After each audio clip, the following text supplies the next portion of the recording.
Is anybody feeling really full, like cognitively, emotionally, spiritually, up to the gills? Yeah, me too.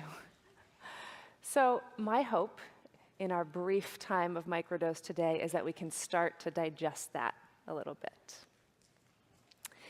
You know, on Wednesday, I told you a little bit of a story about why we started open source wellness and why we started thinking about what community as medicine meant. And today, to contextualize creation, I want to tell you a different story about it that's actually personal.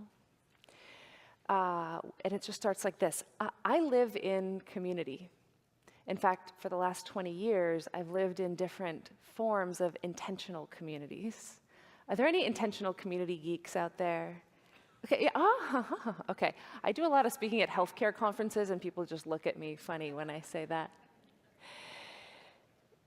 So for me, this question that I've been grappling with, that is, hey, what are the social structures that make people happy, healthy, and well, not by wealth, not by willpower, because I don't particularly have either of those, and not by clinical healthcare, but by default social structures that make the healthy thing the easy thing. That has been a very personal endeavor as well as a professional one for me. And so something I've learned, a little from the research and mostly just from very painful personal experience in community, is this. Communities work best when we are up to creating something together.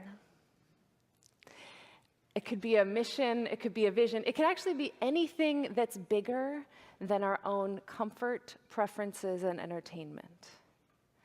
Because you know what we do when we don't have that? We create drama. Yeah. The laughter is the people who know. Yeah, in my experience, there are two things that will have a group of humans create drama faster than anything else I've seen. One is ungrieved grief. That's sort of a different conversation. But the other is vitality or life force energy that is not moving into creation. It kind of reminds me of, has anybody had like a husky or an Australian shepherd, like a really high energy dog? If you don't give them something to do, they'll like eat the couch or like chew on their own leg. I think we start to kind of chew on each other. So,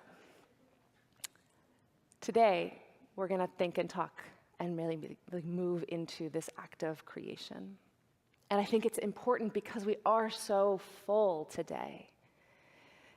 I had a teacher a while ago who would lead these intensive retreats. They were peak experiences, and on the last day, she would kind of get down there with us, and she would go, here's the deal.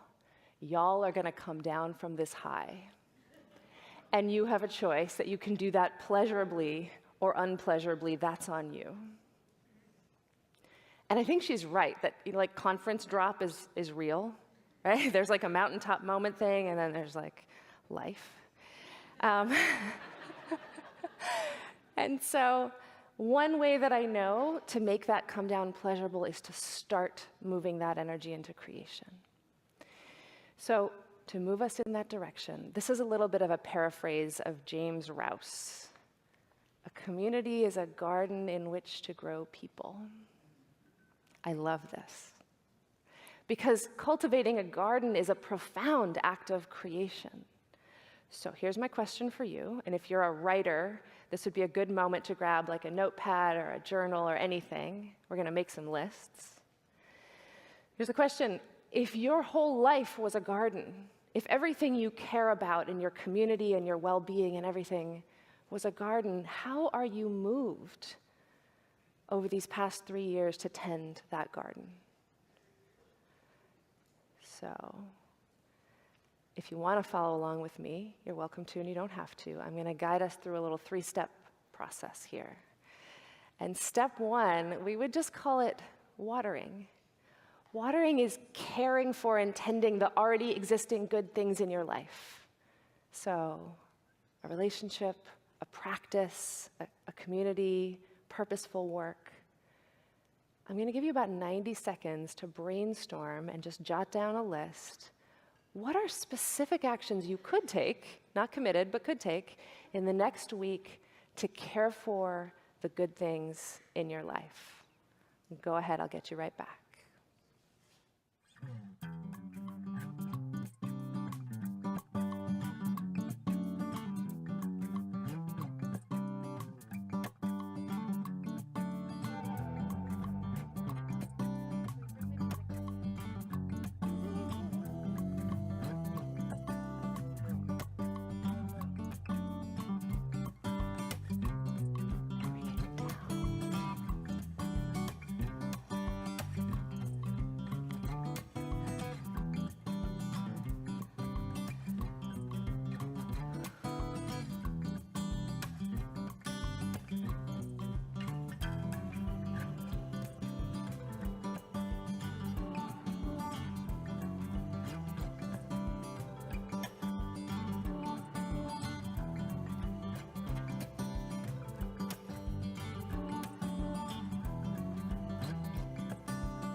All right, I'm going to start to bring your attention back. Can we take the music all the way down? Thank you. So if you're still writing, keep on going, but part 2 I would call weeding.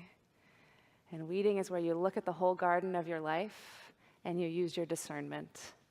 And you say, yes, this belongs, and no, this is no longer a fit with my values. This is no longer what I want to do with my time, attention, energy.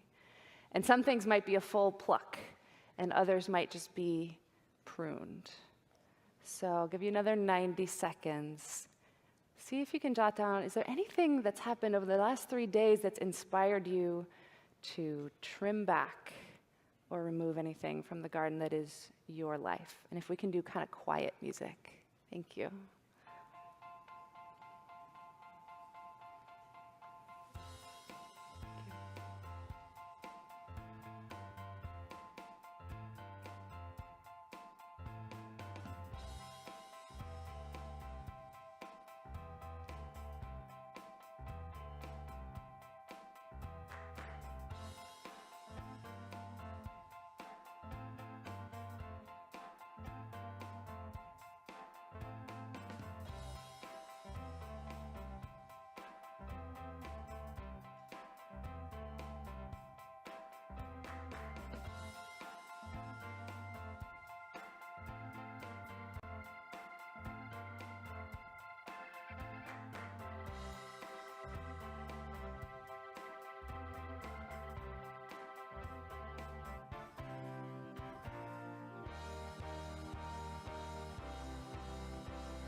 All right, if you're still going, keep on going. Last step, if you do the weeding part right, you end up with some space in your life. And then the question can be, what do you want? What do you want to create? What are the new seedlings that are alive in you that you want to bring into your life, into the community that you care about? So one more time, make a list or reflect. What is yours to plant right now in your world?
Okay, so I invite you to take a look at your list and see if there is one on there that makes your palms sweat, that makes you maybe even a little nauseous, oh God, really? Am I gonna do that? And if you're willing, if it works for you, turn to someone near you, share that one, share the one that feels audacious, grandiose, challenging, on your edge. Share the one that's alive for you to share. I'll get you back in just a couple minutes.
All right, wrap up this conversation.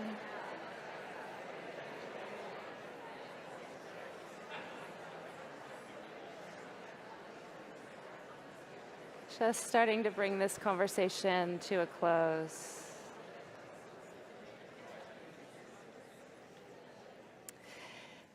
We end most of our groups at Open Source Wellness with two things: gratitudes and declarations, where our participants state for the room, here's what I'm up to, here's what I'm committed to for the week to come. So thank you for your willingness to give voice with each other to those things.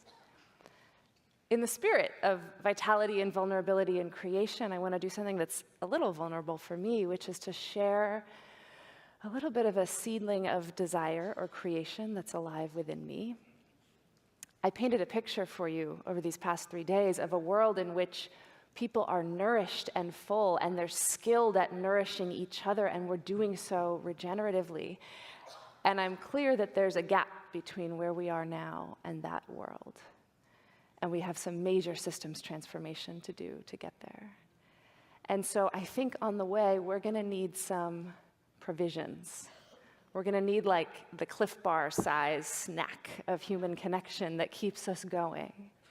And so my desire is to create somehow an elegant structure that makes nourishing human connection available for almost any person at almost any time. And I don't know what that looks like. Is it a technology innovation? Is it like a handkerchief you wear in your pocket that says, I'm down to connect? I don't know what it is. But I wasn't sure how that would land. But that is what's alive in me to create. So if you want to be in conversation with me about that, please don't hesitate to reach out. We are a friendly, Oakland-based nonprofit. Our team would love to be in touch, to work with you. We can't take venture capital because we're a nonprofit, but we're always looking for implementation partners and philanthropic partners and new coaches.